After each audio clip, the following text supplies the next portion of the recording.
Difference between constructor and method. Constructor का नाम class से मैच करता है हमेशा, पहला डिफरेंस ये लिखोगे, और फंक्शन का नाम कभी भी मैच नहीं करता है, ठीक है। कंस्ट्रक्टर इंस्टेंस वेरिएबल को इनिशियल वैल्यूज देता है, कल बताया था, और जो फंक्शन होता है ना वो अपना कुछ स्पेसिफिक टास्क करता है, ठीक है। कंस्ट्रक्टर में 0 दे रहे थे तो वो क्या करता है, इंस्टेंस वेरिएबल को इनिशियल वैल्यू देता है, और फंक्शन क्या करता है, अपना स्पेसिफिक टास्क करता है। पहले लिख लो, constructor has the same name as that of class, function name is different than the class.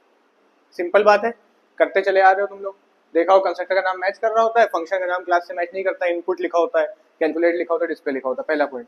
दूसरा लिखा हुआ है constructor doesn't need to be called in the main class. इसका मतलब क्या है, कंस्ट्रक्टर को कॉल नहीं करना पड़ता है।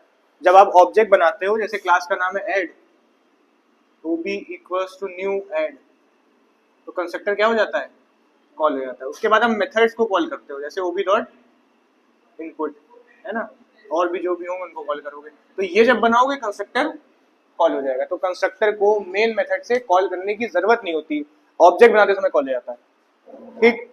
मेथड्स को लेकिन कॉल करना पड़ता है, ये देखो कॉल करा हमने, फंक्शंस को कॉल करना पड़ता है।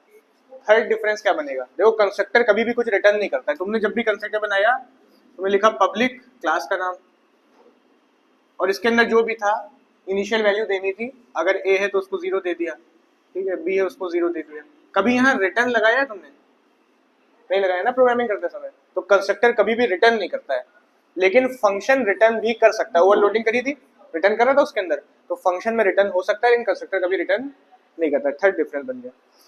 कंस्ट्रक्टर में लिख लो it will never return any value, और फंक्शन में लिख लो अ फंक्शन में और may not return a value, कर भी सकता है और नहीं भी कर सकता। कंस्ट्रक्टर ओवरलोडिंग क्या होगी, फंक्शन ओवरलोडिंग क्या थी, फंक्शन ओवरलोडिंग में बहुत सारे फंक्शन बने थे, डिफर काहे से थे, पैरामीटर से डिफरेंस थे, है ना, 2 पैरामीटर है, 3 पैरामीटर, इससे डिफरेंस था फंक्शन ओवरलोडिंग में। तो कंस्ट्रक्टर ओवरलोडिंग क्या होगी, बहुत से कंस्ट्रक्टर बने होंगे, डिफर काहे से होंगे, पैरामीटर से, इसे कहेंगे कंस्ट्रक्टर ओवरलोडिंग, ठीक है।